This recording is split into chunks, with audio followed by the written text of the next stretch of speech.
The cab smelled like pine air freshener and 10 years of waiting. Outside the window, Atlanta moved the way it always had. Indifferent. Continuous. The skyline catching the last of the November light like it had somewhere better to be. He wasn't supposed to be here yet. Nobody knew he was coming. That was the plan. The beautiful, stupid, romantic plan he had built in his head over 18 months of desert heat and missed phone calls and wire transfers, sent faithfully into the silence of a life he thought was waiting for him. The cab turned onto a familiar street, and nothing was familiar. Same house, same address, but the lawn was different. The paint was different. The flowers along the front walk had French names he didn't know. Someone had been caring for this house, loving it. He stepped out, paid the driver, stood on the sidewalk with one bag and $340,000 in a Dubai bank account. The front door was unlocked. He pushed it open and stopped. The cab smelled like pine air freshener and broken dreams. Marcus Reed didn't notice. He was looking out the window at the Atlanta skyline, watching the familiar towers slide past like old friends he hadn't called in years. Which, to be fair, he hadn't. He hadn't called much of anything in the last 10 years, except work sites and concrete suppliers and the occasional satellite phone connection that cut out right when Simone was saying something important. 10 years. He kept turning that number over in his head like a coin he couldn't stop fidgeting with. 10 years in Dubai. 10 years of 110-degree heat that hit you in the face the moment you stepped outside like God himself was mad at you. 10 years of sharing a 2-bedroom apartment with 3 other engineers who all snored at different pitches and volumes. 10 years of rice and beans 6 days a week because Marcus Reed was not the kind of man who spent money on restaurant food when he had a goal. The goal, $340,000, sitting in an account in his name, built penny by penny, bonus by bonus. Over a decade of not sleeping enough and working too much and missing every holiday and birthday and Sunday morning that other people took for granted. He had not told Simone he was coming home. That was the plan. That was the whole beautiful, stupid, romantic plan he had constructed in his head over 18 months of imagining it. No phone call, no warning text, no dramatic airport pickup with a sign. Just Marcus, standing at the door, bags in hand. That grin, she used to say, made him look like a man who knew something nobody else did. He had practiced it, in the mirror of that cramped Dubai apartment at 6 in the morning while Kwame was still snoring through the wall. He had actually practiced it. Idiot. The cab turned onto Peachtree Ridge and Marcus sat up straighter without meaning to. Some part of his body recognizing the street before his brain caught up. The oak trees, the clean sidewalks, the kind of neighborhood that looked exactly the same as when he left it. Which was either comforting or suspicious, and he was about to find out which. He saw the house, and then he didn't recognize the house. Except it was clearly his house. Same footprint. Same colonial 2-story bones. Same address numbers on the mailbox that he had installed himself with a drill bit that kept stripping the screws. But everything else, would you treat them with kindness? Everything else was wrong in the specific way that something is wrong when it has been replaced by something better without your permission. The lawn was immaculate. Not just mowed, landscaped. There were flower beds along the front walk that had not existed when Marcus left, planted with something purple and architectural that probably had a French name. The exterior had been repainted. He had left it beige. Standard, inoffensive, get the job done beige. Now it was a soft gray with white trim that caught the late afternoon light and looked like it belonged in an architectural magazine. Expensive. Intentional. Loved. Someone had been loving this house. Marcus paid the driver $43 and stood on the sidewalk with his single rolling bag and tried to reconcile the building in front of him with the one he carried in his memory. He couldn't quite get them to overlap. The front door was unlocked. He pushed it open slowly, which, later, he would identify as the first mistake. Not because entering your own home is a mistake, because the slowness gave him just enough time to tell himself there was probably a reasonable explanation. The unlocked door, the repainted house, the flower beds, all of it probably had a reasonable explanation. He stepped inside. The reasonable explanation did not materialize. What had been a living room with an IKEA sofa they'd assembled together on a rainy Saturday, and a coffee table from a garage sale, and a bookshelf stuffed with Simone's teaching materials and his old engineering textbooks, all of it was gone. Not reorganized, not upgraded, gone. Replaced by furniture that looked like it had been delivered by people wearing white gloves. A leather sectional in cognac brown that probably cost more than Marcus's first car. A television mounted on the wall that was so large it functioned more as an architectural element than an appliance. Abstract art in heavy frames with lighting fixtures angled specifically to illuminate them. Geometric pendant lights where the old ceiling fan used to be. Hardwood floors where there had been carpet. Marcus stood very still in the middle of the room. His brain was doing that thing it did on job sites, when something was structurally wrong but he couldn't immediately identify where. Quiet. Scanning.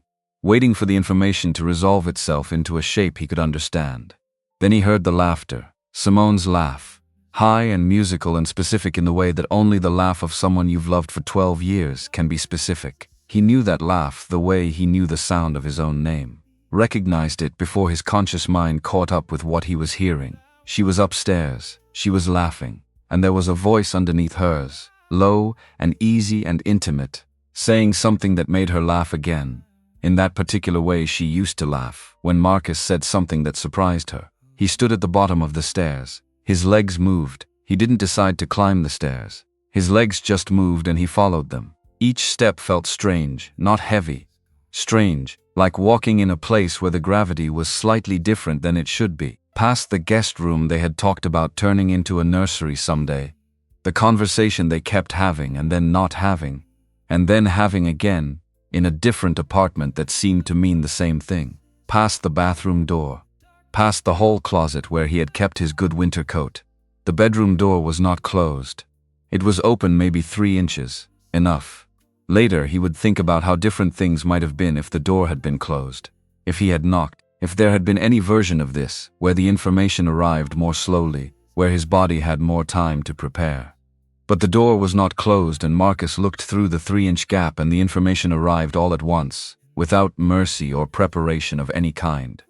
Simone, his wife of 12 years, was in the bed that Marcus had bought at a mattress store in 2019, and assembled with a YouTube tutorial and 3 separate trips to the hardware store for the right bolts. She was in silk sheets that Marcus had definitely not bought. The kind of ivory cream silk that had a thread count Marcus couldn't even approximate. Her hair was different, shorter, highlighted in a way that suggested regular salon appointments rather than the drugstore box dye she used to do herself on Sunday nights while he watched football. She was wearing makeup. In the middle of a Tuesday afternoon, in bed, the man beside her was not Marcus. He was sitting up slowly in the way of a man who moves slowly because he has never once in his life needed to move quickly. Mid-40s. Salt and pepper hair cut close and expensive. The kind of broad-shouldered physical confidence that either came from a very good gym or very good genetics, or most likely both. He was wearing a watch. Even now, at this moment, even in this bed, he was wearing a watch. A Rolex Submariner. Marcus knew what that watch cost because he had looked at one in a Dubai airport duty-free shop, and then put it back with the specific discipline of a man who had a goal. The man looked at Marcus through the 3-inch gap, with a measured, slightly annoyed expression of someone being interrupted by a person who has no business interrupting him. Simone saw Marcus first. Marcus. Her voice cracked on both syllables. 2 separate breaks, like a branch in 2 places.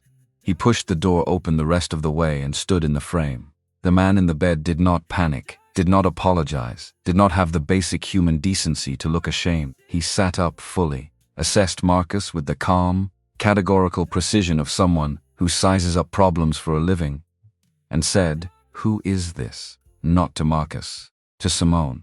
Like Marcus was a delivery person who had come to the wrong address. Marcus's hands were very still at his sides. He noticed that about himself. He had expected them to be shaking. They were not shaking. "I'm her husband," Marcus said. His own voice sounded strange to him, flat and level in a way that had nothing to do with calm. "And you're in my house." The man almost smiled. Not quite. A small movement at the corner of his mouth that was worse than a smile, because it communicated something that a smile could not, which was, "I have already thought about this scenario and I am not concerned." He stood up. He was wearing the kind of fitted boxer briefs that came in a matte black color that suggested they were not purchased in bulk. He pulled a pair of dark jeans from the floor and stepped into them with the unhurried ease of a man dressing in his own home. Then he reached onto the nightstand and picked up a business card he had apparently placed there. on the nightstand, which meant he had placed it there before any of this happened, which meant he had anticipated this and held it out toward Marcus. Marcus did not take it. Devin Lawson. Lawson and Associates, Family Law. "My name is Devin Lawson," the man said. His voice was the voice of someone who had never once been told no, and had developed a very smooth way of handling people who were about to try. "I think you'll want to look at that card carefully, because the situation is considerably more complex than you're currently thinking." Simone was out of the bed now. She'd pulled on a robe champagne-colored silk that hit mid-thigh, and was so clearly expensive that Marcus found himself briefly distracted by the arithmetic of it, and she was standing between them in the way of someone who doesn't know which direction the danger is coming from. "Devin, stop." Her voice was different now, not the crack of a moment ago, flat. She sounded like someone who had been dreading this for a long time and had arrived at the moment and found it exactly as bad as expected. "Marcus, you weren't supposed. I didn't think you were actually coming back." He looked at her. Really looked at her for the first time since he'd walked into this room. She was still beautiful. That was the thing nobody warned you about.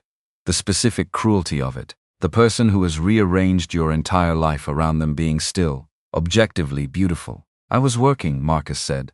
"For 10 years I was working, for us, for this house, for the life we were going to have when I finished the contract. That was years ago."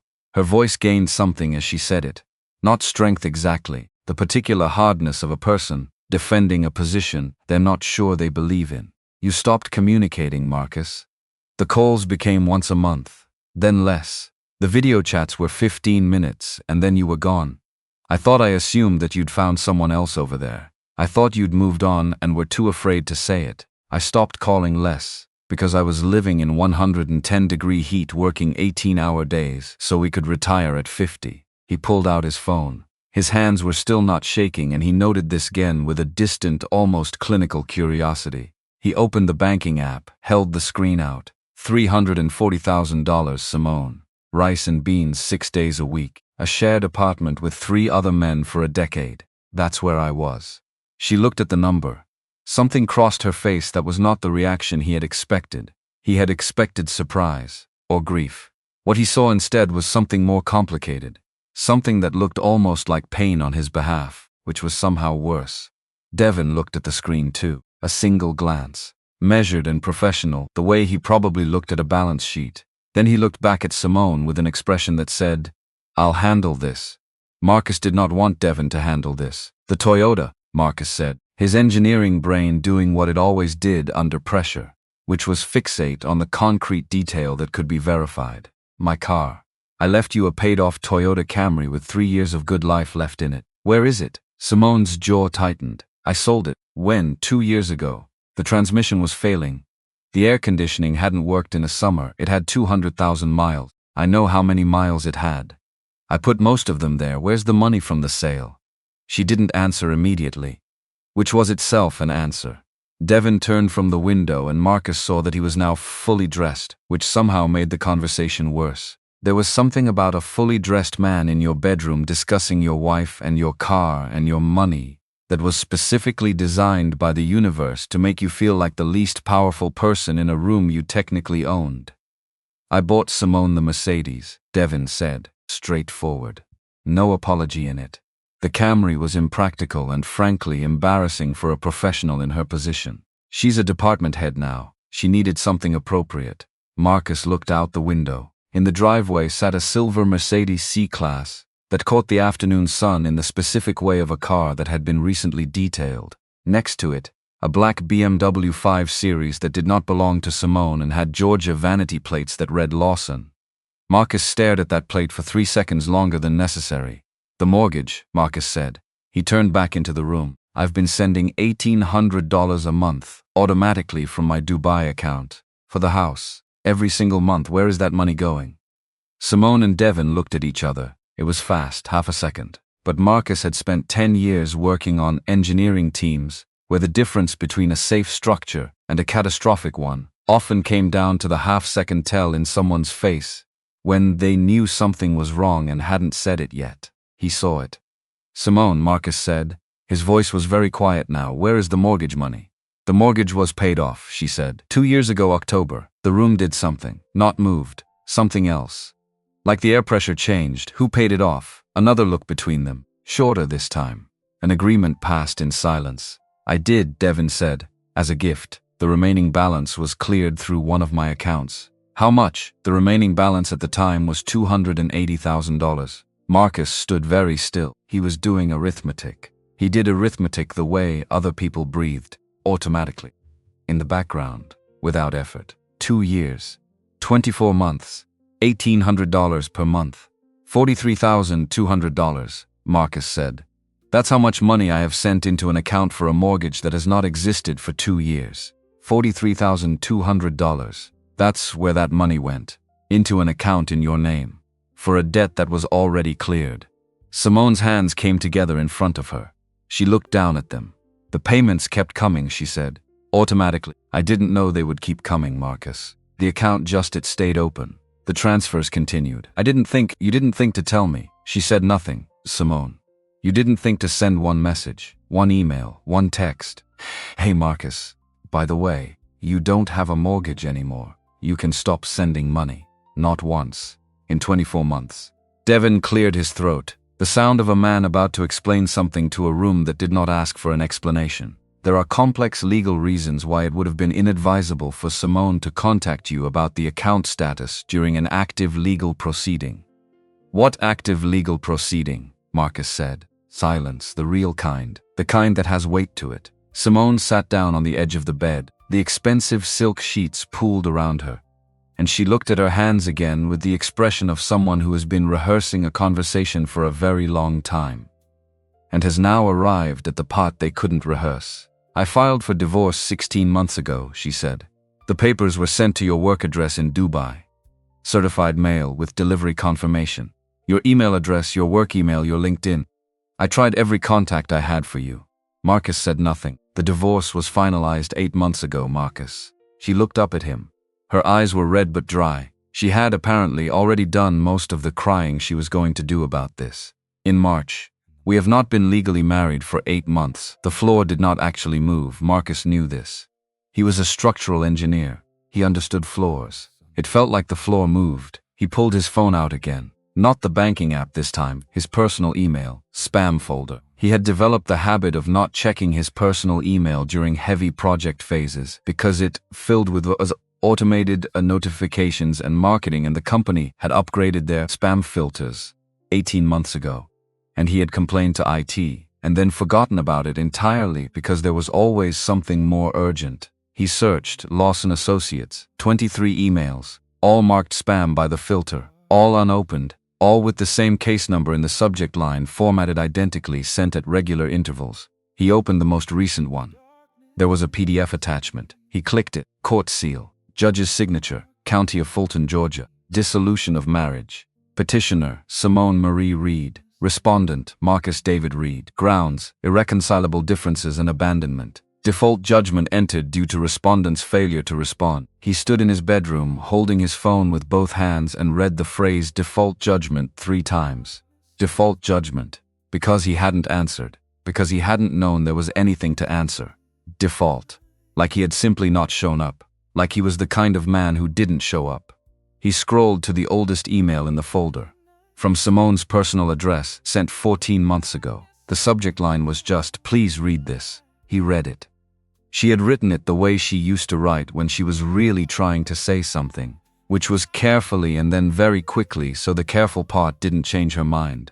She said she was sorry. She said she couldn't do this anymore. She said the marriage had become a story she was people rather than a life she was living.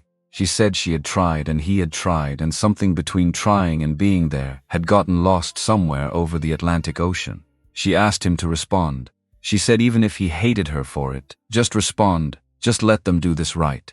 He had never seen the email. He had been in the middle of the Jebel Ali expansion project, the one with the foundation issues on the eastern wall that took 7 weeks to resolve and consumed every hour he had.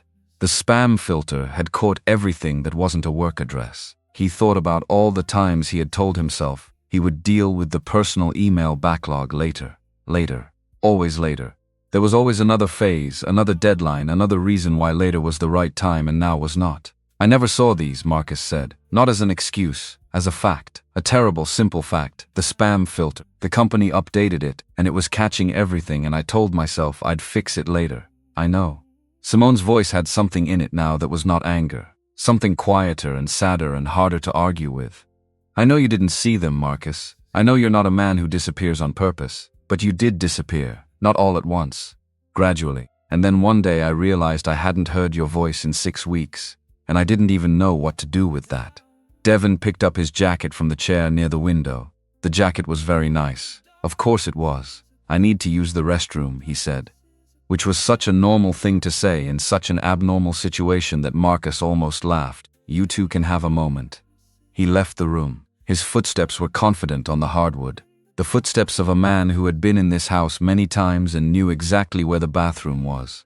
Marcus and Simone were alone for the first time. She looked at him, and he looked at her, and 12 years of marriage sat in the space between them like furniture that had been moved to a different room and didn't quite fit anymore. Did you love him? Marcus said. She took a long time answering, long enough that the answer wasn't yes and wasn't no. I loved not being alone, she said finally. I loved someone being here. I loved being someone's first call. I loved not having to explain to people at school why my husband was never at the faculty holiday party. I loved not having to sleep in this house alone every night for years, wondering if I was actually still married, or if I was just the woman who waited. She paused. Whether that's loving him specifically, I genuinely don't know anymore. He's a family law attorney. Yes, who is dating his client. Something moved across her face. Not quite defensiveness. Not quite guilt. The particular expression of someone who has explained something to themselves many times and is no longer completely convinced by their own explanation. He said there was nothing legally wrong with it. He said the case was essentially concluded and that the professional relationship had appropriately ended before Simone. Marcus said her name the way he used to say it when they were arguing about something that mattered. Not sharp. Weighted. He's your attorney. He's the person handling your divorce. And he's living in our house. He doesn't live here. His name is on the plates in my driveway. She had nothing to say to that. Devon came back into the room. He had, apparently, also taken the moment to put on his dress shirt, which was the kind of pale blue Oxford that telegraphed Ivy League education, without requiring the wearer to mention it. He looked at both of them with the careful neutrality of a man who had been in emotionally volatile rooms before and had learned to read them accurately. Marcus. He said the name without hostility. That was almost the worst part. I understand this is a shock. I genuinely do, and I want to be straight with you, because you deserve that much.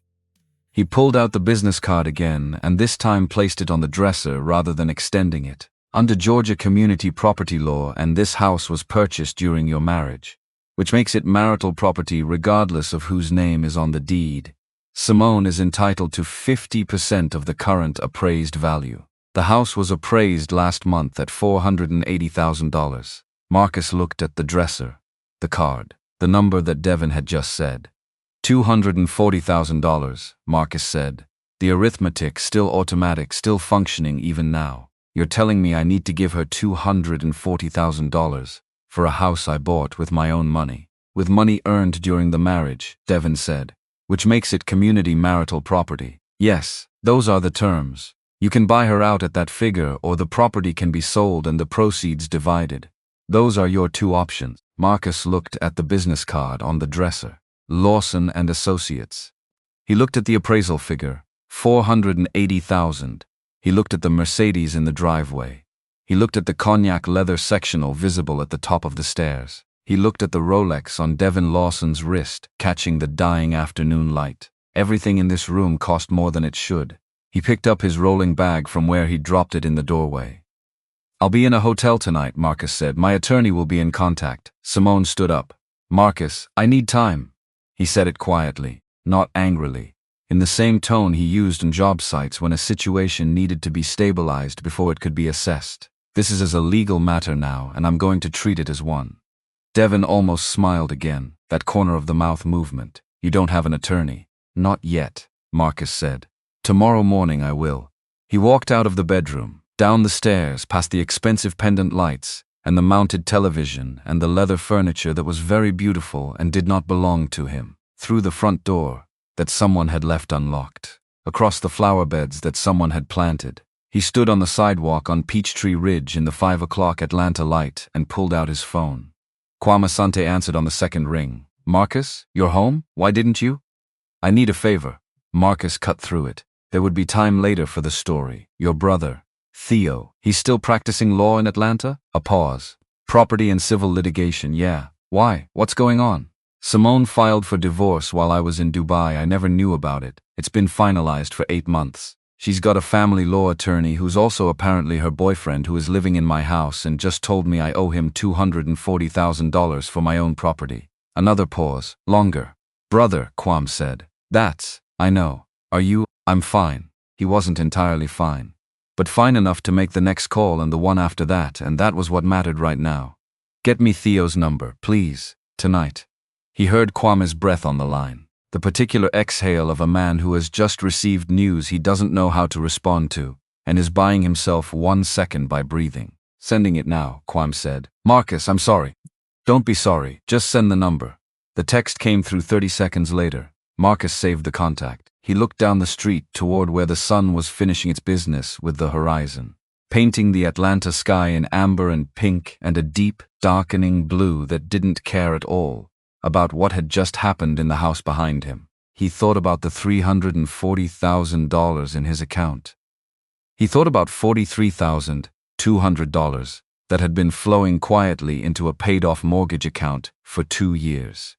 He thought about an appraisal figure that seemed high. He thought about a business card that had been placed on a nightstand in advance. He thought about a family law attorney who had his client's house keys. He thought about the fact that Devin Lawson was very smooth and very prepared and very confident. And in Marcus's experience, people who were that smooth and that prepared and that confident in a situation like this one had usually been in situations like this one before. He dialed Theo's number. It rang 4 times and Marcus was composing a voicemail in his head when the line picked up. Theo Asante, my name is Marcus Reed. Kwame is your brother. He just gave me your number. A beat of recognition. He texted me, said it was urgent and personal. It is both of those things. Marcus kept his voice level. Engineering voice, problem-solving voice.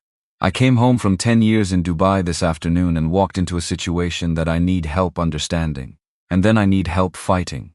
Tell me what happened, Marcus told him. Standing on the sidewalk on Peachtree Ridge with the streetlights beginning to flicker on and neighbors' dinner smells drifting through the cooling air, and the house with the new paint and the flower beds, and the wrong furniture visible behind him.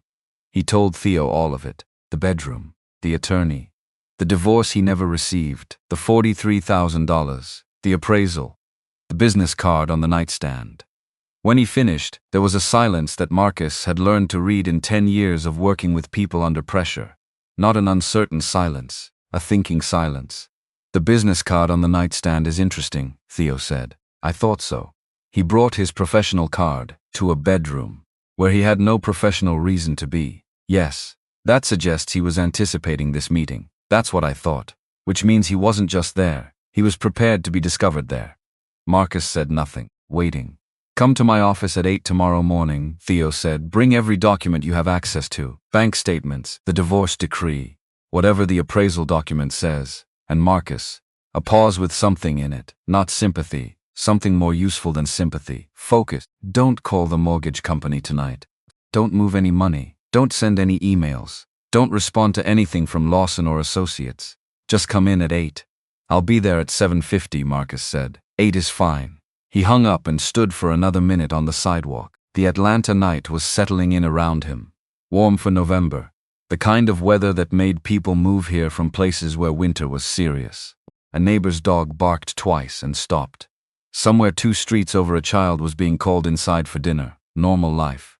Continuing normally, completely indifferent to the fact that everything Marcus Reed had built for 10 years had just revealed a crack he had not seen coming.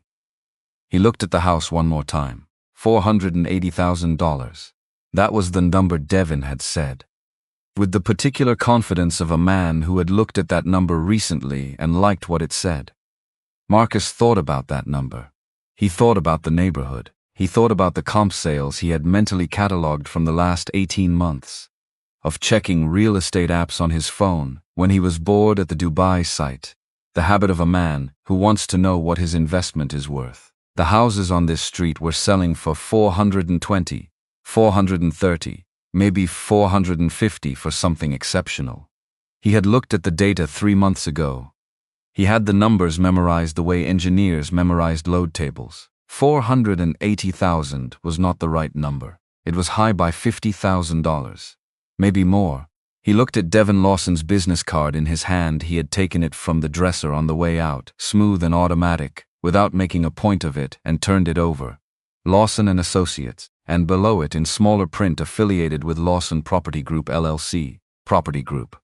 Marcus put the card in his jacket pocket and pulled out his rolling bag and started walking toward the main street to get a rideshare to the nearest hotel. He was not angry. He was not sad. He was something else, something that felt like the first cold clarity of a man who has just realized that the problem in front of him is an engineering problem, and engineering problems, no matter how complex, have solutions. You find the flaw in the load-bearing structure, you document it, you fix it correctly, or you tear it down and build something that will actually hold. He had spent 10 years building things that would hold. He was very good at it. The Comfort Inn on I-285 charged $49 a night for rooms that smelled like industrial cleaner, and the specific quiet of people who were between places. Marcus paid for a full week in cash. Not because he planned to stay a week. Because paying for a week felt like making a decision, and making a decision felt like having some control.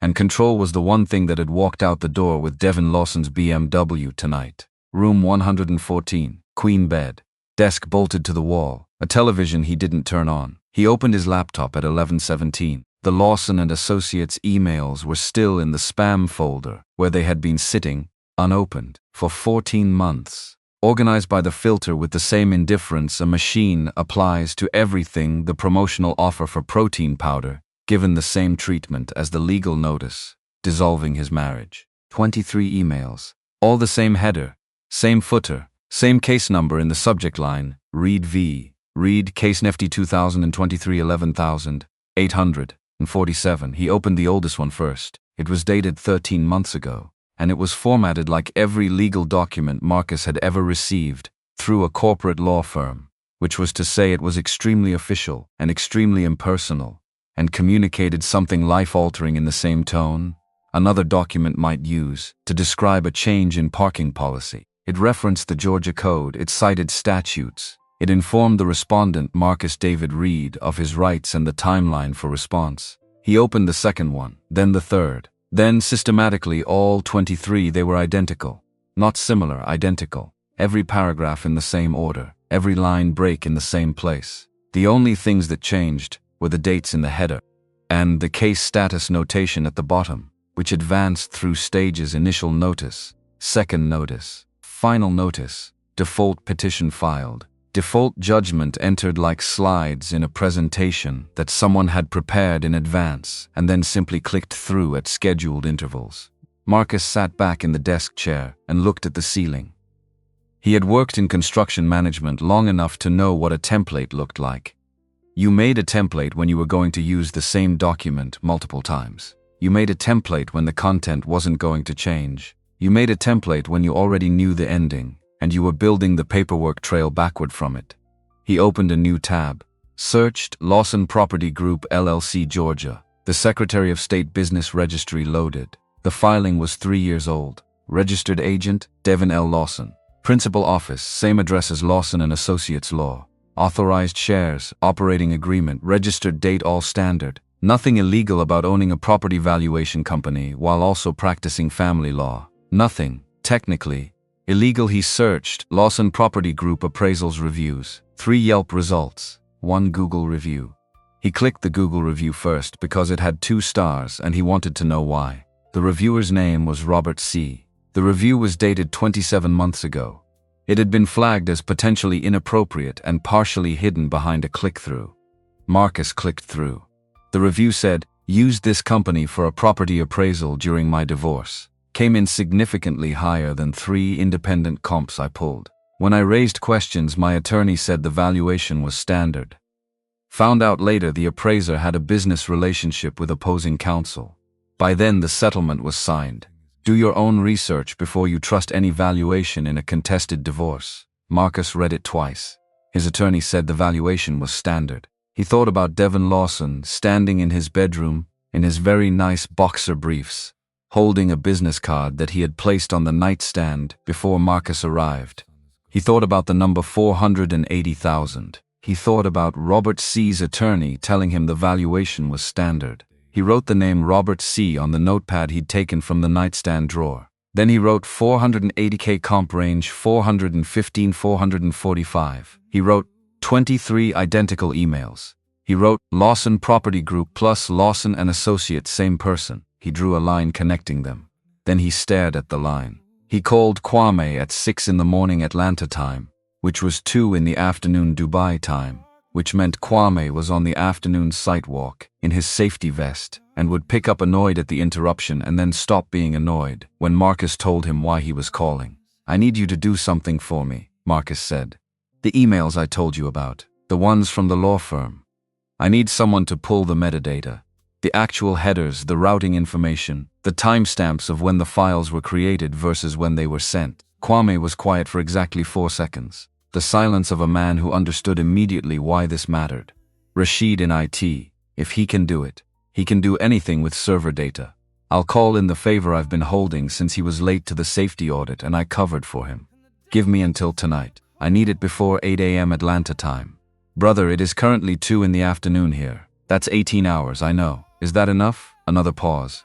"Then, Rashid is very good and he owes me significantly. Yes, it's enough." Marcus hung up and spent the next 3 hours doing something he was better at than almost anything else, which was sitting quietly with a complex problem and letting his mind work through it without forcing it. He had learned this on job sites. You couldn't rush the analysis. You looked at the data. You looked at the structure. You looked at where the stress was concentrated, and you let the picture form at its own pace. By 3 in the morning, he had 4 pages of notes on hotel stationery. By 4, he had a theory. By 5, he was asleep in his clothes on top of the comforter. His alarm went off at 7. He showered, put on the spare shirt he'd packed, and drove the rental car to Buckhead. Theo Asante's office occupied the 3rd floor of a converted brick building on Peachtree Road, the kind of building that had been a textile warehouse in the 40s and a recording studio in the 80s, and now housed a mix of law offices, design firms, and at least one very earnest nonprofit. The exterior was original brick with steel windows that had been restored rather than replaced. Inside, the floors were white oak and the ceilings were high, and everything about the space communicated that the person who worked here had taste, and also had clients who could pay for taste. Theo met Marcus in the hallway at 7:58. He was 36, close in age to Marcus but different in the way of men whose professional lives had taken them in opposite directions. Marcus outdoor and physical, built by 10 years of walking construction sites in extreme heat. Theo precise and contained, wearing a charcoal suit with the posture of someone who spent his days in rooms where body language was information. He had Kwame's eyes, the same directness, the same quality of paying attention that made you feel when he looked at you that he was actually listening rather than waiting for his turn to talk. "You look like you slept in your car," Theo said, pouring 2 coffees in the small kitchen near his office door. "Hotel room." They sat. Theo had a yellow legal pad and a pen with a cap he clicked once and then left clipped to the pad, which Marcus interpreted as, "I am ready. Begin." Marcus laid out everything in sequence.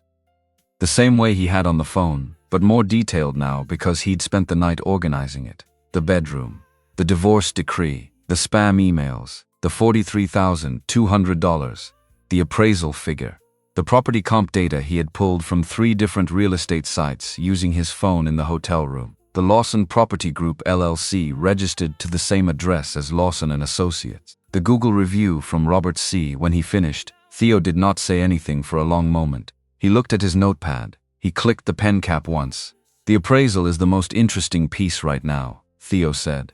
His voice was measured, careful, the voice of someone who had trained himself not to jump to conclusions in front of clients. Because jumping to conclusions was the lawyer's equivalent of a structural engineer eyeballing a load calculation. If Devin Lawson conducted or commissioned an appraisal through a company he owns, in a divorce case where he also represents one of the parties, that is a textbook conflict of interest. It's an ethical violation. It could be a basis for overturning the settlement terms if we can demonstrate the appraisal was materially inflated. The comps don't support 480, Marcus said. Not even close. I want an independent appraisal from a certified appraiser with no connection to either party. I'll get one commissioned today. Theo made a note. Now. The emails. I'm waiting on metadata from someone in Dubai who can pull the server logs. Theo looked up from his pad. The emails all have identical formatting, Marcus said. Same template, same structure, 23 of them, all supposedly sent at different times over 14 months. But something about the uniformity bothered me, so I asked someone who understands server infrastructure to look at the actual file creation data. Theo set the pen down completely. If those emails were created in batch and then scheduled to send, then they didn't document a 14-month notification process. They manufactured the appearance of one. The room held that. Theo picked the pen back up. That's not a procedural irregularity. That's fraud on the court. I know. Intentional, documented, provable fraud on the court. That's what I'm hoping the metadata confirms. Theo wrote for 30 seconds without speaking. Then he looked up with the expression of a man who has just understood the dimensions of a problem and is recalibrating his estimate of what solving it will require. I need to make a call to the county records office. Before we go further, he picked up his desk phone and dialed from memory. When the line connected, Jennifer, it's Theo Asante. I need you to pull mortgage records on a property for me. Yes, I'll hold. He held for 4 minutes. Marcus watched the city through the third-floor windows. Atlanta morning traffic. People going to offices where their marriages were intact and their houses were not being contested, and their $43,000 was where they had left it. Okay, Theo's voice sharpened. He picked up his pen. Read that back to me slowly. A pause. And after the lien was satisfied, the account status. Another pause. Who is the current sole authorized account holder? He wrote something on the pad and turned it so Marcus could see Simone M. Reed, sole owner. Auto transfer still active as of Nov 7. Theo thanked Jennifer and hung up. The mortgage was paid in full in October 2022, he said, by a wire transfer from an LLC. Morrison Waite Lawson Holdings LLC, registered to Devin Lawson. He paused. When the lien was cleared, the mortgage account was converted to a standard checking account in Simone's name only. The automatic transfer setup from your Dubai account was never cancelled. It has been depositing $1,800 monthly into Simone Reed's personal checking account for 24 consecutive months. Marcus sat with that for a moment, not because it was new information, because hearing it confirmed, sourced, and documented by someone else made it different. He had suspected it since last night. Knowing it and having it verified by a third party were two separate experiences, and they hit differently. She knew, Marcus said. Not a question. A fact he was testing by saying out loud. She had access to the account. The deposits were visible. And Lawson, as her attorney and her financial advisor in this matter, would have had full visibility into all her accounts. Theo paused.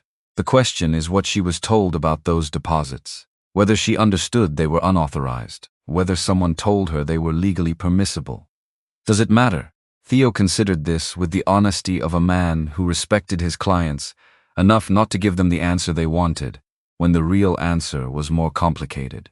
It matters for the criminal question. For civil fraud purposes, the funds were accepted without disclosure to the sending party. That's sufficient. But you asked if it matters, and the truthful answer is, it matters for what happens to Simone specifically. Marcus thought about Simone's face when he had shown her the banking app. The thing that had crossed her face that wasn't surprise. There's a Google review, Marcus said, from someone named Robert C. posted 27 months ago. Described a divorce appraisal that came in high, an attorney who vouched for it, and a later discovery that the appraiser had a relationship with opposing counsel.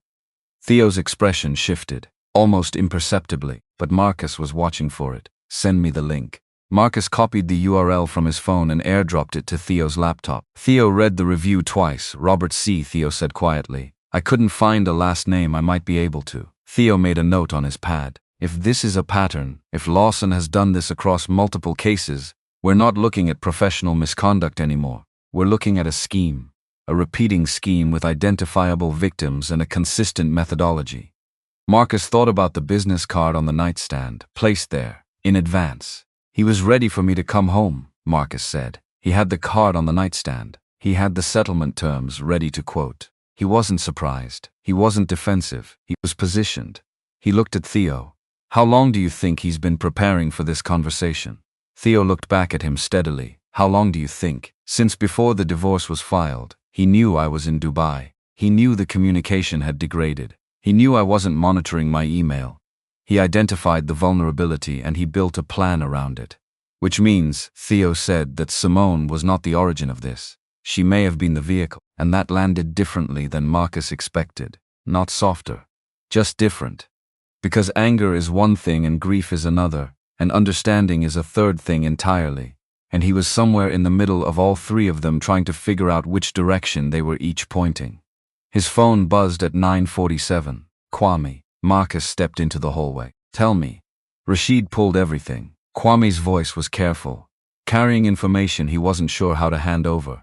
The 23 emails from Lawson and Associates. The file creation metadata shows all 23 documents were generated on the same date, October 15th of last year, within a 6-hour window. Marcus pressed his back against the hallway wall. They were scheduled to send at different dates going forward, Kwame continued.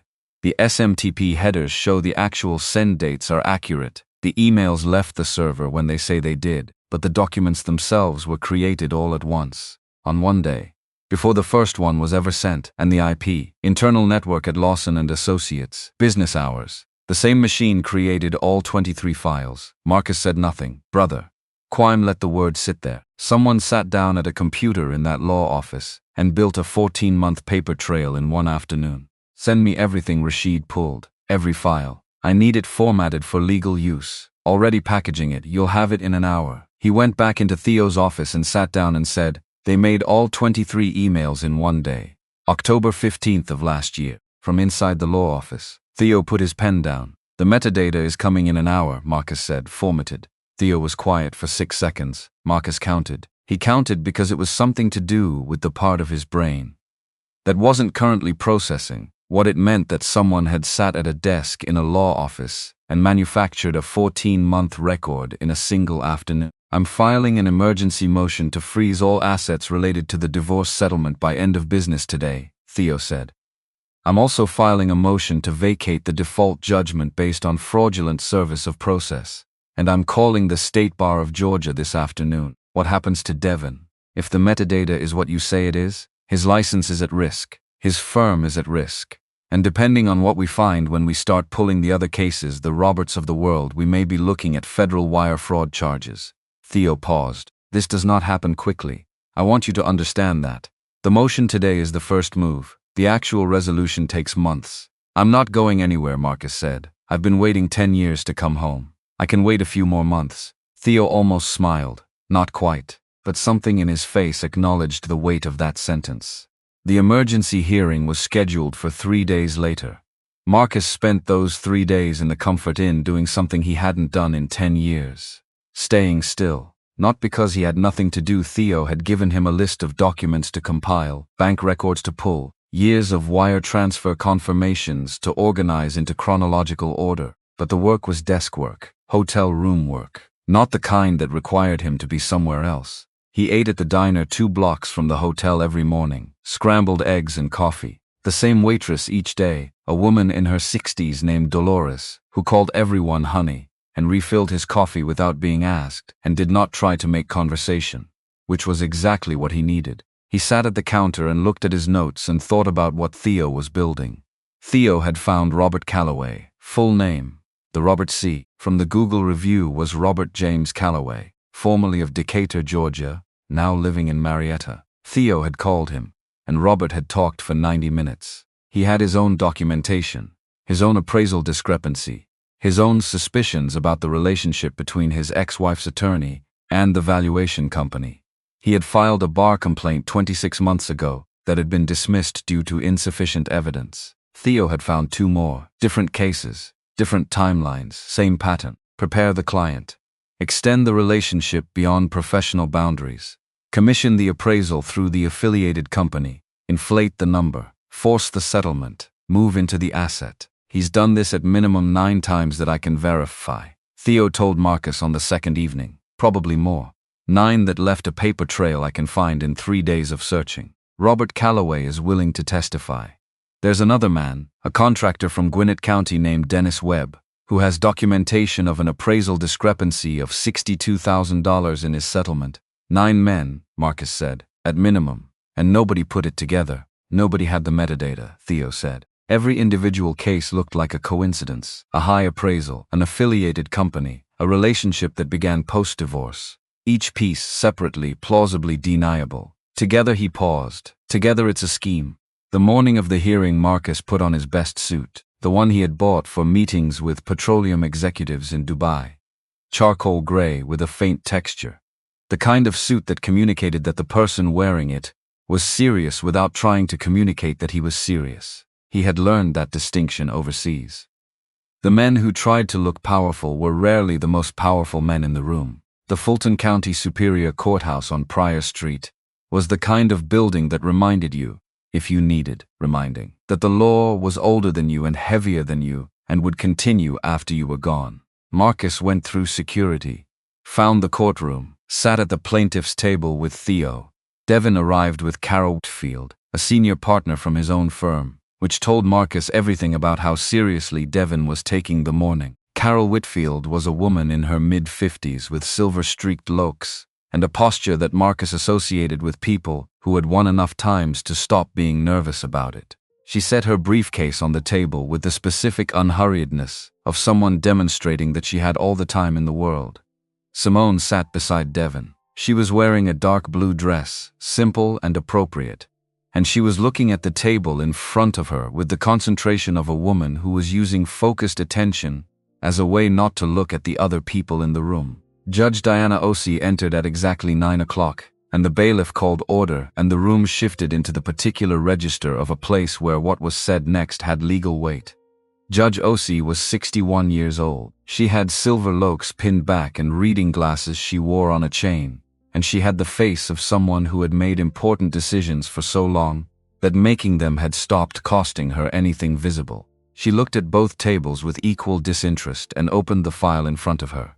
We're here on an emergency motion to freeze assets and vacate a default divorce decree. Her voice filled the room without effort. Mr. Asante, this is your motion. You have 15 minutes to make your case for why we need to act before the scheduled review date. Theo stood. He had the posture of a man who was not nervous because he had prepared for this, and preparation was the only thing he trusted. He laid out the 3 pillars in sequence.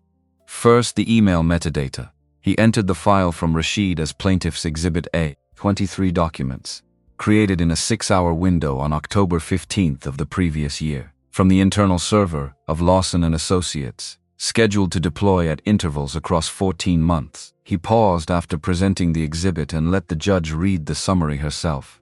Judge Osei read for 2 minutes without expression. Second, Theo continued. The mortgage account. Original mortgage balance cleared in October 2022 by a wire from Lawson Holdings LLC, an entity wholly owned by Devin Lawson. Upon satisfaction of the lien, the account was converted to a personal checking account in the respondent's name. The petitioner's automatic transfer, $1,800 monthly, continued without interruption for 24 months. Total, $43,200 deposited into the respondent's personal account without disclosure to the petitioner. He placed the bank records on the table, the county records transcript, the account conversion documentation.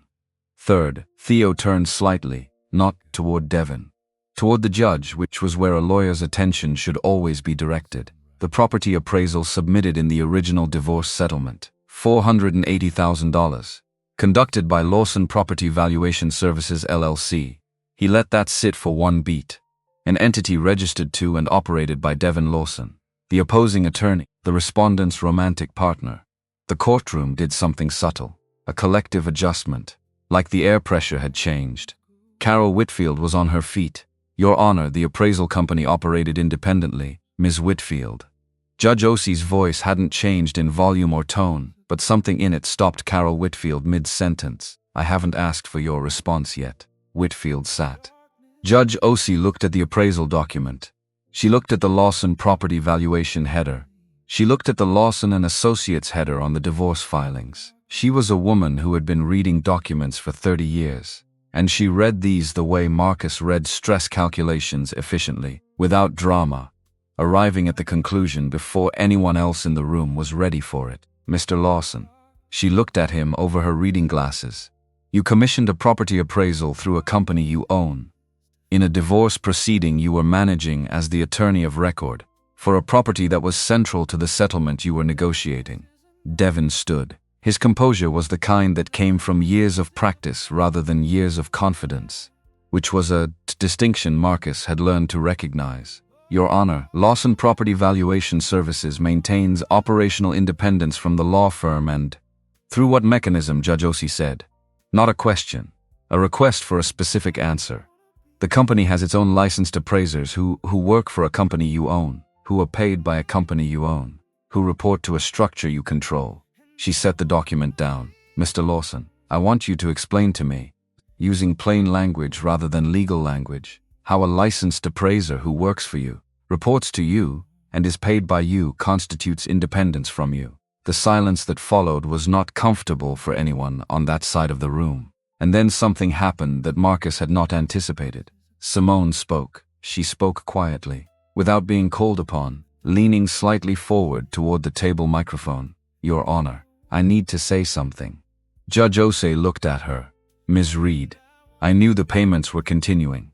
Her voice was steady in the specific way of someone who has made a decision and has gotten to the other side of the fear about it. After the mortgage was paid off, I knew Marcus's automatic transfers were going into my account.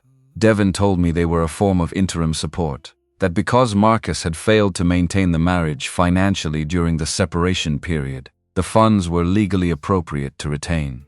She paused. I don't know if that's true. I know now that I should have verified it independently. I know that I didn't because I didn't want to ask questions that might complicate things. Another pause. Shorter. I'm sorry for that. I should have told Marcus directly. The room was very quiet. Judge Osei looked at Simone for a long moment, then at Devon, then at the documents on her desk. The emergency motion to freeze assets is granted, she said. The default divorce decree is suspended pending full evidentiary review. Ms. Reed, you are ordered to vacate the property at issue within 72 hours. Mr. Lawson, I am referring this matter to the State Bar of Georgia for immediate investigation into potential ethical violations, including but not limited to conflict of interest, improper romantic relationship with a client during active representation, and use of affiliated business entities in client matters. She removed her reading glasses. If the metadata evidence presented this morning proves accurate upon full forensic review, I will additionally be referring this matter to the United States Attorney's Office for consideration of wire fraud charges. She put her glasses back on. Mr. Lawson, I have been on this bench for 17 years. In that time I have seen attorneys who made mistakes, attorneys who cut corners, and attorneys who built systems. What you appear to have built is not a mistake, and it is not a corner. We will determine the full dimensions of it in this court. Do you understand me? Devon said. Yes, Your Honor. His voice was the same, still controlled, still professional. But the finger-tapping had started again. That rhythmic contact against the table surface that the human hand makes when something inside is moving that the face won't show. The gavel came down. Marcus sat back in his chair and breathed. Not triumph, not relief. Something in between that had no clean name. The house was his. The process had acknowledged the fraud. The first domino had fallen. But he was aware with the same precision that made him useful on structural assessments, that falling dominoes were only satisfying if the right ones were standing in the right sequence. And there were still things he didn't know. About how deep the pattern went. About what Simone had actually understood versus what she'd been told to believe. About what a man like Devon Lawson did when the thing he had built began to crack. In the hallway after the hearing, while Theo was speaking to the court reporter, Simone came to stand beside Marcus. She didn't reach for him, didn't try to close the distance with her body. She stood at a respectful remove and looked at the courthouse corridor in front of them rather than at him. I didn't understand what he was doing, she said. I want you to know that, not as an excuse, just as a true thing. Her voice was careful, constructed word by word, the way she used to write when she was really trying. I was angry at you, I was lonely, he was there and he was attentive and he said what I needed to hear. And I chose to believe him, because believing him was easier than asking the questions that might have made me responsible for the answers. Marcus said nothing for a moment. Around them the courthouse moved with its ordinary morning traffic. Cases called. Attorneys in suits crossing with purpose. The architecture of institutional justice doing its work regardless of what happened in any individual corner of it. "I know you were lonely," Marcus said finally. "I know I gave you reasons to be." He looked at the corridor ahead of them, not at her, just forward. "That's true, and I'm not going to pretend it isn't. But knowing that doesn't make the last 2 years something other than what they were. I know, I'm not sure yet what it makes you," he said. "I'm trying to figure that out." She nodded. Once, a small, honest acknowledgement that this was the most she could reasonably ask for. Theo returned with his briefcase and his legal pad, and the brisk energy of a man who had just done the thing he came to do, and was already thinking about the next thing. He shook Marcus's hand. Looked at Simone briefly, professionally, with the neutral courtesy of someone who understood she was not his client and not his problem.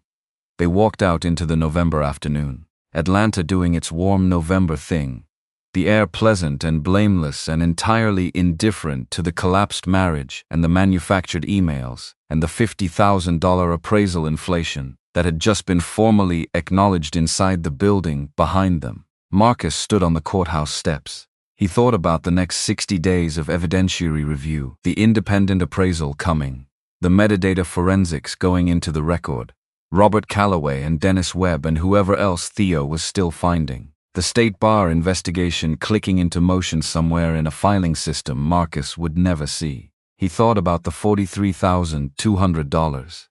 He thought about a man who sat at a desk inside a law office on an October afternoon and manufactured a paper trail and called it justice. You can't build something solid on a structure designed to collapse, Marcus thought. And the specific genius of engineering, the thing that had kept him employed and useful for 15 years, was that the truth of load and stress and structural integrity didn't care about who had designed the building. It only cared about what would hold. What Devin Lawson had built would not hold. Marcus had known that since the moment he'd seen 23 identical emails in a spam folder and felt, in the part of his mind that was always quietly calculating, the faint vibration of something about to give way. He put his hands in his pockets and walked toward the parking structure. The city moved around him. Ordinary, continuous.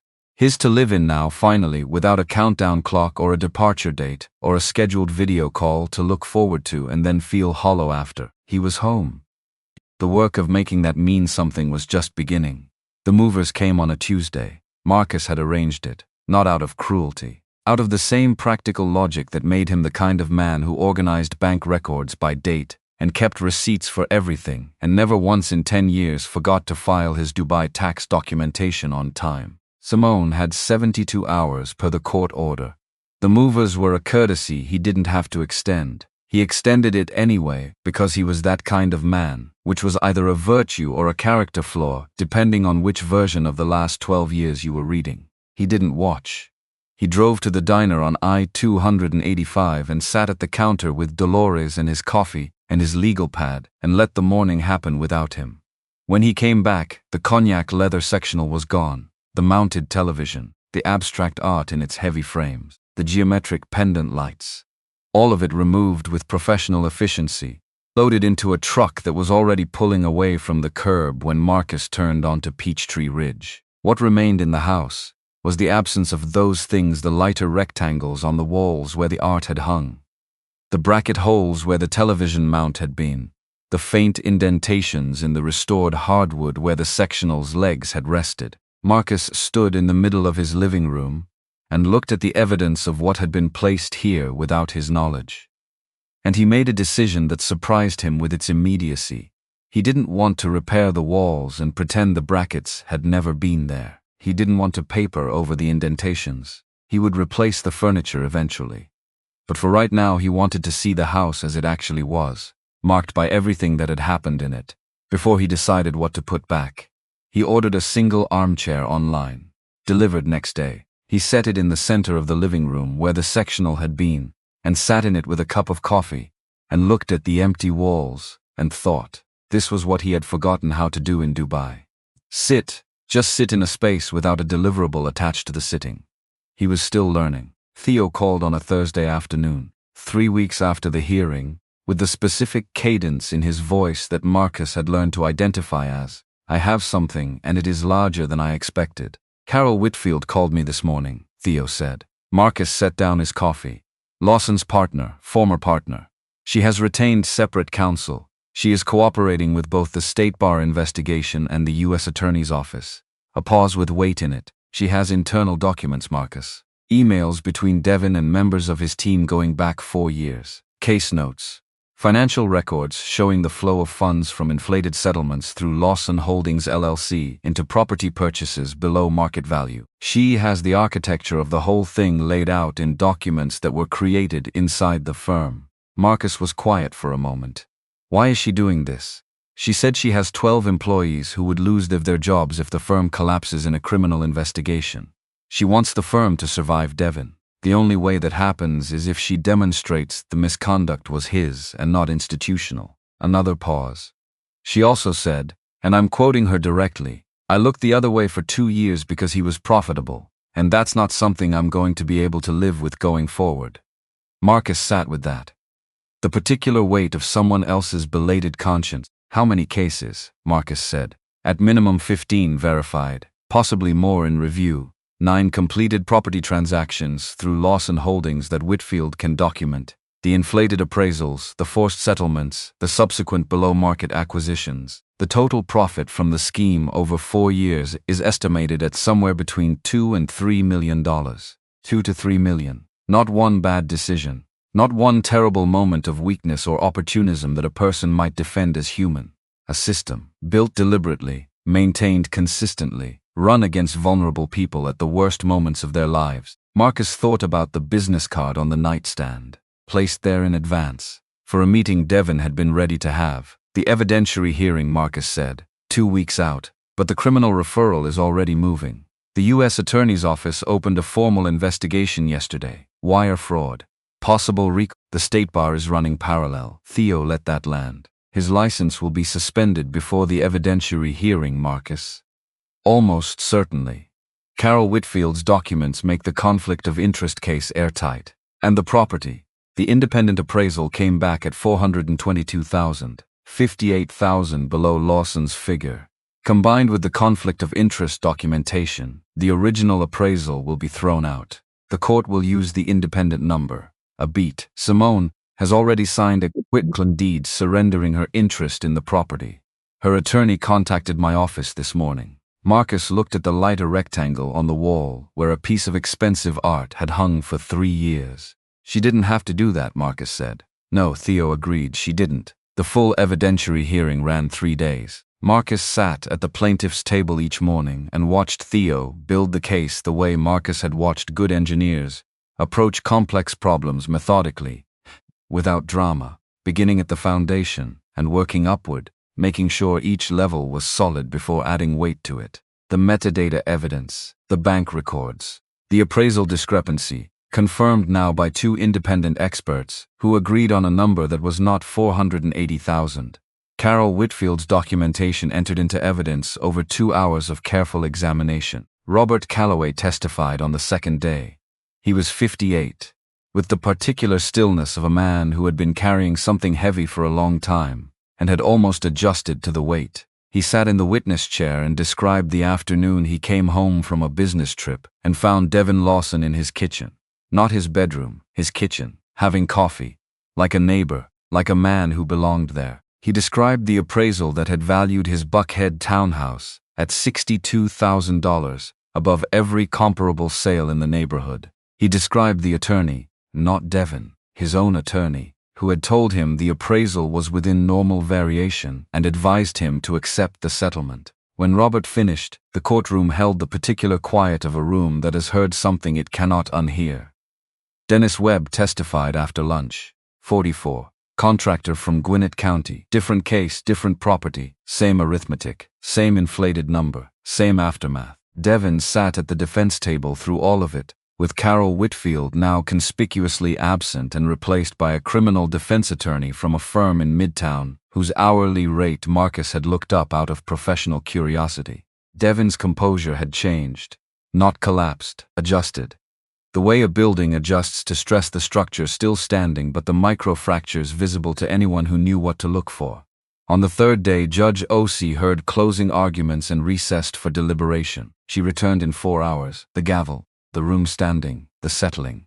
Judge O.C. read the findings in the same level voice she used for everything, which was either an admirable professional quality or the most powerful rhetorical tool Marcus had ever witnessed, because the absence of emotion in her delivery made every sentence land harder than it would have if she had performed it. The default divorce decree, vacated in its entirety, found to have been obtained through fraudulent service of process, specifically the manufacture of documentation designed to simulate a legally compliant notification period. The property at Peachtree Ridge returned to Marcus David Reed as sole owner of record, the respondent having voluntarily surrendered interest via quitclaim deed, which the court accepted as a factor in determining that no further financial penalty against the respondent was warranted at this time. The $43,200 to be repaid in full from funds currently held in escrow from the frozen accounts within 30 days. Devin Lawson referred to the U.S. Attorney's Office for the Northern District of Georgia for prosecution on charges including wire fraud,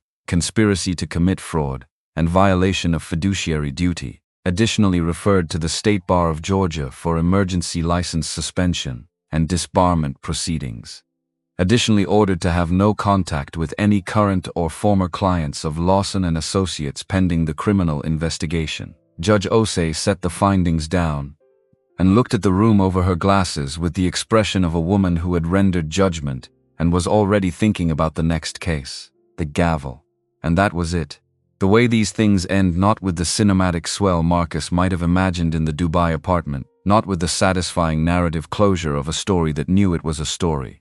Just a gavel, a bailiff calling the next matter, people gathering their papers and standing and moving toward the exits. Marcus sat for a moment after most of the room had cleared. Theo came to stand beside him. He put a hand briefly on Marcus's shoulder, a single touch, contact without sentiment. The gesture of a man who understood that what had just happened was significant, and that significance sometimes required a moment of stillness before it could be moved through. "It's done," Theo said. "The criminal part isn't done," Marcus said. "No, but the part that's yours is done." Marcus nodded slowly, looked at the judge's bench, empty now, the seal of the state of Georgia on the wall behind it, the flag in the corner, the institutional weight of a room where things were decided. He had not expected to feel this, which was not triumph, not relief exactly, something quieter and stranger. The feeling of a structural load being removed from a bearing wall, not the dramatic collapse of anything, just the wall returning gradually to what it was designed to carry. Just the structure, without the extra weight, settling back into its own shape. He went home to Peachtree Ridge. That evening he took down the television mounting bracket. With a cordless drill, the same drill he had used to install the address numbers on the mailbox, which had survived all of this and were still there, his numbers, the ones he had chosen, and he filled the holes with spackle and sanded them smooth. He didn't buy a new television that night. He sat in the armchair and read a book he had pulled from a box in the garage, an engineering history he had been meaning to finish for 3 years, and the house was quiet in the specific way of a space that had been through something and had come out the other side. He slept well for the first time since he had landed at Hartsfield. The criminal proceedings moved at the pace of federal investigations, which was not fast. Theo kept Marcus informed in weekly calls that were professional and brief, and delivered with the same measured precision Theo brought to everything. License suspension confirmed by the State Bar 3 weeks after the hearing. Emergency suspension, full disbarment proceedings to follow. Criminal indictment handed down 7 weeks later on 3 counts of wire fraud and 1 count of conspiracy. Devin entered a not guilty plea at arraignment and was released on a bond that his firm, by then operating under the new name Whitfield and Associates, declined to post. His family posted it. Marcus did not follow the criminal case closely. He had given his testimony in a formal deposition that Theo prepared him for over 2 afternoons. He had provided the documents, he had done what was asked of him. The rest was the machinery of a system doing what systems do when someone has handed them sufficient evidence. He had other things to do.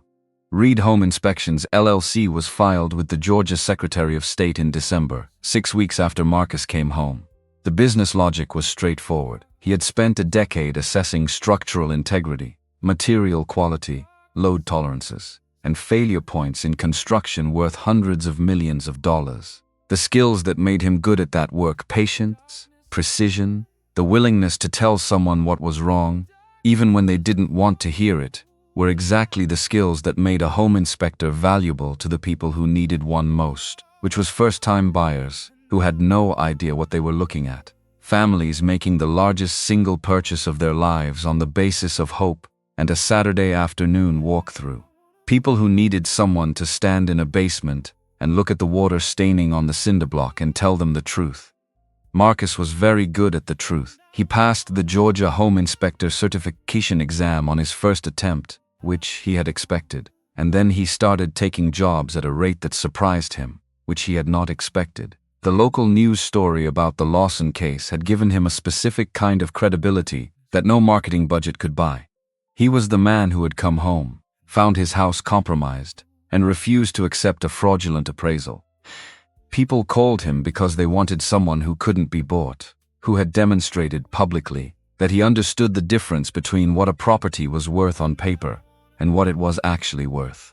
The first 3 months were solo, Marcus and a clipboard and a moisture meter, and the particular satisfaction of telling a couple in their 30s that the foundation crack in the northwest corner was cosmetic, not structural, and watching the relief cross their faces, or the harder satisfaction of telling a different couple that the crawl space had evidence of long-term water intrusion and the remediation would cost more than the seller's concession they'd negotiated, and they should rethink the offer. He had those conversations directly, without softening, without the kind of vague professional hedging that protected the inspector, but left the client uncertain. People appreciated it, reviewed it, referred it. By spring he had hired 2 inspectors. A recent engineering graduate named Marcus had to think about for a moment because the kid's name was also Marcus, which made the office conversations structurally confusing, and a contractor named Earl, who was 62 and had 30 years of residential construction experience, and the specific slow precision of a man who had learned that fast was almost always wrong. By summer, Reed Home Inspections had a waiting list. Kwame called from Dubai on a random Wednesday evening, Marcus's time, early Thursday Kwame's time, because Kwame was the kind of friend who called when the story was still in progress, rather than waiting for the resolved version. "You opened a home inspection company," Kwame said. This was not a question. It was Kwame processing information he found unexpected. "Yes, you built bridges in Dubai for a decade, and roads and a wastewater treatment facility, and now you are looking at people's basements, among other things, also attics, also electrical panels, which are genuinely the most interesting part of a house if you understand what you're looking at." A pause. "Are you serious right now?"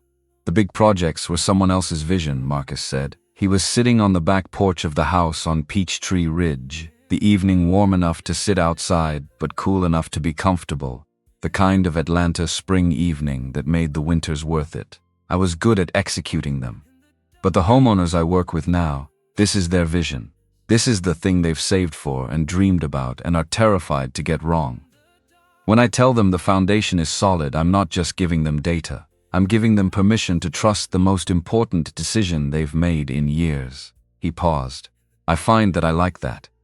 Another pause from Dubai. "Then, brother, you became a different person while I was watching you from a construction site. Maybe. Or maybe this was always the person and Dubai was the thing that came before." The criminal case concluded on a Thursday in late summer, 14 months after Marcus had stood on the sidewalk on Peachtree Ridge with one rolling bag and Devin Lawson's business card. Devin had entered a guilty plea on 2 of the 3 fraud counts as part of a negotiated agreement. The conspiracy count was dropped. The sentence, 22 months in federal custody, 3 years supervised release, and restitution of $1.2 million to the identified victims of the scheme. Theo called Marcus with the news while Marcus was in the middle of an inspection in Druid Hills, standing in a crawl space with a flashlight looking at a pier foundation that had concerns. 22 months, Marcus said. "It's on the lower end of the guidelines range," Theo said. His attorneys argued the cooperation from Whitfield's documents made his trial testimony unnecessary and that should factor in leniency. The judge agreed partially. Marcus moved the flashlight along the pier. The concrete was showing the early signs of deterioration he'd suspected from the exterior. Repairable, but only if addressed now, not later. What happens to the restitution, Marcus said? Disbursed to victims in proportion to documented losses. You're in the pool. Based on the appraisal fraud and the unauthorized mortgage payments, your allocation is estimated at around $127,000. Probably paid out over the restitution period. Marcus looked at the concrete pier in the beam of his flashlight. $127,000. From a man who had manufactured paper trails and inflated appraisals, and built a system of small violences against people at their most vulnerable. He thought about what to do with that number for exactly 30 seconds.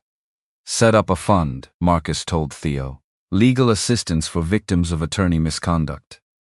People who can't afford to fight when the person supposed to protect them turns out to be the problem. Use the full amount as the seed capital. Silence from Theo. I can do that, Theo said. But I want to make sure you've thought about this. That's a significant. I've thought about it. Marcus clicked off the flashlight and started moving back toward the crawl space access. I have the business. I have the house. I have $340,000 that I did not give away in a fraudulent settlement. I don't need that money. Someone else does. Theo was quiet for another moment, the particular quiet of a man who had handled enough cases to know that people rarely gave things away without calculating the tax benefit first, and who was recalibrating his estimate of the man on the other end of the line. Okay, Theo said. Name it whatever you want, Marcus said. I don't need my name on it. He emerged from the crawl space and stood in the backyard of the Druid Hills property, brushing concrete dust off his knees. The homeowners were a couple in their early 40s who had been watching him from the kitchen window with the specific anxious body language of people who needed the inspection to go well and suspected it might not. He could see the woman's hand on the man's arm. The way they were holding onto each other in the small unconscious way of people who had decided to make this leap together. He took a breath, wrote his notes, walked back to the kitchen door. The pier foundation in the crawl space needs attention, he told them, both of them leaning in to hear it, their faces doing the complicated math of disappointment and determination simultaneously. Not a deal breaker. But it needs to be addressed before you take possession, not after.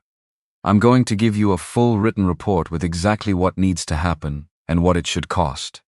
You take that report to the seller and you negotiate, and if they won't move on it, you walk away knowing exactly why. He looked at them both. You don't have to accept a foundation that isn't what they told you it was. You have the information now. Use it. The man exhaled. The woman nodded. The particular nod of someone who has just been told a hard thing by someone they trust to tell them the truth, and who has decided that the hard truth is better than the easy lie. Marcus drove home with the windows down. He had been seeing Jasmine Webb for 4 months by then. They had met at a grief and transition support group that Theo, of all people, had suggested Marcus attend in the months after the hearing.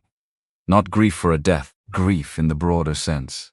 The kind the group leader, a psychologist named Dr. Anita Okafor, described on the first evening as the loss of the future you believed you were living toward. Marcus had almost not gone. He had sat in the parking lot for 6 minutes deciding whether a man who had won his case and gotten his house back had any business attending a support group for loss. Then he had gone inside. Because the version of himself that stayed in the parking lot was the same version that had scheduled video calls and missed emails and told himself he'd deal with it later. Jasmine had been there. She was a pediatric nurse at Children's Healthcare of Atlanta, 34, with natural hair she wore in a way that changed week to week and brown eyes that paid attention with the specific quality of someone who had spent years learning to notice what people weren't saying. She was not there because of a divorce. She was there because she had ended a 4-year relationship with a man who had decided, gradually and without announcement, that her presence in his life was conditional on her being a specific version of herself that required constant maintenance. She had spent 4 years adjusting herself to the conditions, and then one morning she had looked in the mirror and not recognized what she had adjusted into and had walked out. They didn't talk at the first meeting. Marcus noticed them with kindness. Marcused her the way you notice someone who is paying careful attention in a room full of people who are paying careful attention. There was a quality to her stillness that was different, present rather than withdrawn, watching rather than waiting. The second meeting she sat 2 seats from him. After the session she said, stepping toward the coffee table, "You're the engineer who came home from Dubai." And Marcus said, "Word travels." And she said, "Dr. Okafor mentioned it last week. Said we had someone joining who had experienced a significant situational transition." I googled significant situational transition and your name came up. And Marcus said the news story. And she said the news story. I read it 3 times. I was trying to figure out if I admired how calm you seemed, or if I was suspicious of it. And Marcus said, "Which did you decide?" And she looked at him with those attentive eyes and said, "I'm still deciding." They had coffee 2 weeks later. Not a date, or not explicitly a date. Coffee in the middle of the afternoon, at a place near the hospital, where she worked. 45 minutes between her shifts, which meant there was a natural ending to the time, and neither of them had to decide when to leave. She asked him real questions.